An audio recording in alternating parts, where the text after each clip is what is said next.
அஸ்ஸலாமு அலைக்கும். இன்றைக்கி நம்ம அரேபியன் கப்சா ரைஸ் எப்படி செய்யலான்னு பார்க்கலாம். இதுக்கு வந்து முழு தனியா, பட்டை, கிராம்பு, ஏலக்காய், ஸ்டார் அனிஸ் இதை நம்ம வறுத்துட்டு சீரகம் இது கூட சேர்த்து வறுத்துட்டு பொடி பண்ணி வச்சுக்கலாம்.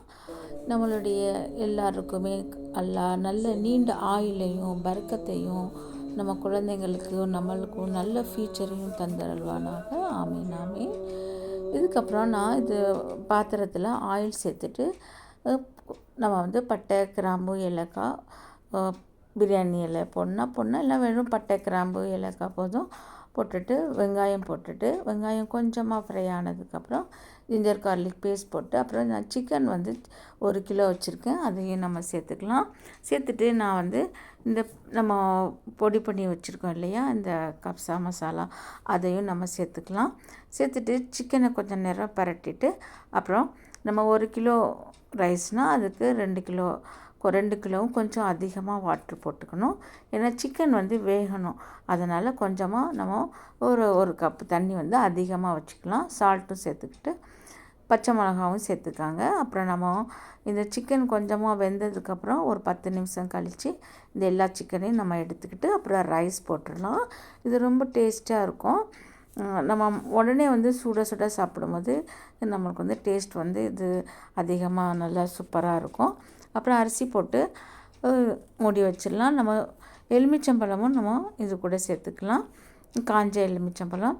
அப்புறமா வந்து இந்த சிக்கன் ஃப்ரை பண்ணுறதுக்காண்டி ரெட் சில்லி பவுடர், அப்புறம் காஷ்மீரி சில்லி பவுடர், அப்புறம் இந்த கப்சா மசாலா அதையும், அப்புறம் சீரக பவுடர், தனியா பவுடர் கொஞ்சம் சேர்த்துட்டு ஆயிலில் வந்து இதை மிக்ஸ் பண்ணணும். சால்ட்டும் சேர்த்துக்கலாம். ஆயிலில் மிக்ஸ் பண்ணிவிட்டு அப்புறமா நம்ம வந்து சிக்கனை வந்து மேரினேட் பண்ணிக்கலாம். பாருங்கள், ஆயிலில் நல்லா மிக்ஸ் பண்ணிக்கணும். சிக்கனை 2 பக்கமும் நம்ம மாற்றி போட்டுட்டு மிக்ஸ் பண்ணி நம்ம இதை வந்து பட்டரில் கொஞ்சமாக ஃப்ரை பண்ணிக்கலாம். ரொம்ப நேரம் ஃப்ரை பண்ணணுன்னு தேவையில்லை, ஏன்னா ஏற்கனவே வந்து குக் ஆகிடுச்சு. நீங்கள் வந்து ஓவனில் கூட வச்சுக்கலாம். இதை நீங்கள் கொஞ்சம் நேரம் ஒரு 5 நிமிஷம் 10 நிமிஷம் ஓவனில் வச்சா கூட நம்மளுக்கு நல்லா வந்து சிக்கன் வந்து நல்லா ஃப்ரை ஆகிடும்.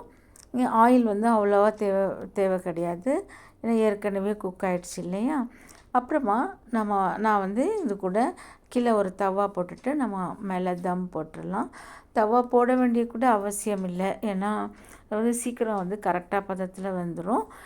அப்புறம் இந்த சிக்கனை பாருங்கள், நான் தவாவில் வச்சு 1 பை 1 நான் இதை மாதிரி அடுக்கிட்டு நான் லைட்டாக பட்டர் போட்டு ஃப்ரை பண்ணிக்கிட்டேன். இது கூட வந்து நம்ம வந்து கப்சா சட்னி ஒன்று பண்ணிக்கலாம். அதுக்கு தக்காளி, பச்சை மிளகாய், அப்புறம் மல்லி இலை, வெள்ளை பூண்டு, எலுமிச்சம்பழம் எல்லாமே நம்ம போட்டுட்டு மிக்சியில் அடிச்சிடலாம்.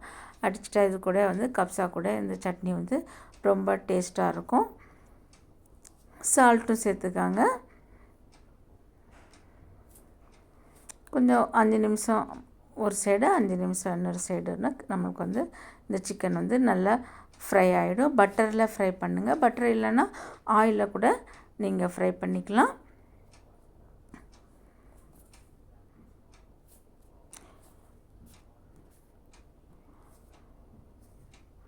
அப்புறமா கோல்சாவை நம்ம இதை மாதிரி அடுப்பில் வச்சுட்டு கொஞ்சம் நல்லா வந்து தீ பிடிச்சோடனே இது கூட நம்ம தம் போட்டு வச்சுருக்கோம் இல்லைங்களா, அந்த கப்சா ரைஸ்குள்ளே வச்சு மூடி வைக்கும்போது நம்மளுக்கு வந்து இந்த சிக்கன் அந்த ஸ்மெல் எல்லாமே நல்லா உள்ளே வந்து ஸ்ப்ரெட் ஆகி நம்மளுக்கு ஸ்மெல்லும் நல்லா சூப்பராக இருக்கும். இதை செஞ்சு பார்த்துட்டு எப்படி இருக்குன்ட்டு எனக்கு கமெண்ட் பண்ணுங்கள். வீடியோ பிடிச்சிருந்தா லைக், ஷேர், சப்ஸ்கிரைப் பண்ணிக்காங்க.